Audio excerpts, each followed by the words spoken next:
I think all of us have our idols, people that we adore.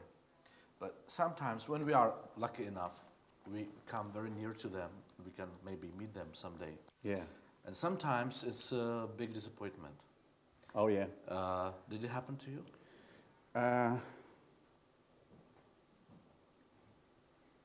No. No. You're lying. No, it's true. It's true. Yeah. Well, my idol, my hero when I was a kid was Chet Atkins. And when I met him, I found him to be such a fine person and such a gentleman and an inspiring man to be around. And I don't think I've ever met anybody that I was totally disappointed by, you know. Maybe I did and I just don't remember. But, you know, the great Buddy Rich, some of the greatest musicianship I've ever seen in my life was Buddy Rich playing live. And I have never seen musicianship at that level.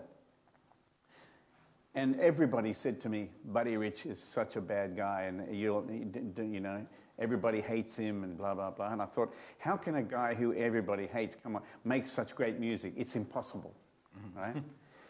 And so when I went to see him, oh, someone's phone is going off. That's not me. Okay. When I went to see him play, I went to 3 concerts in one day. It was in New York City.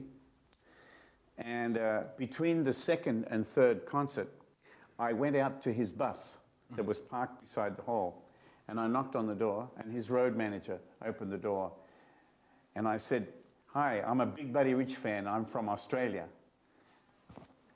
And he says, "Hey, Buddy, there's a kid from down under here." And then Buddy says, "Bring him in."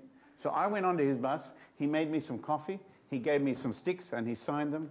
And he was so nice to me. He was just like a daddy.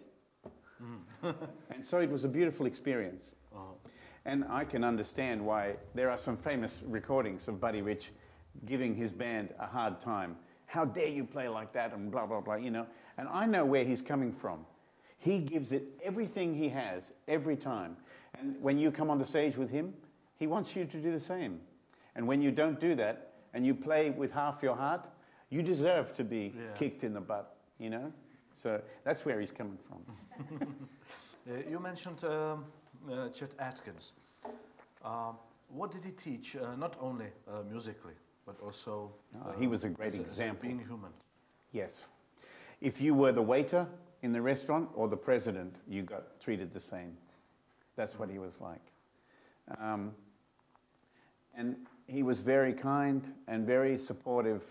But, you know, I think Chet's gift was that he knew how to gather the right people to achieve something great. You know what I mean? Yeah. He was a person, he was a leader, and yet he was a listener, you know? He had many great qualities.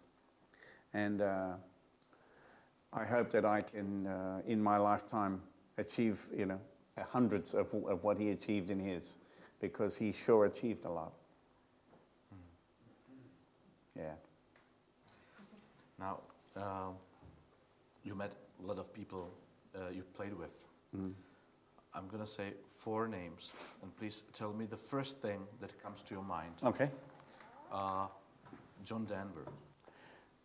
The first thing that comes to my mind?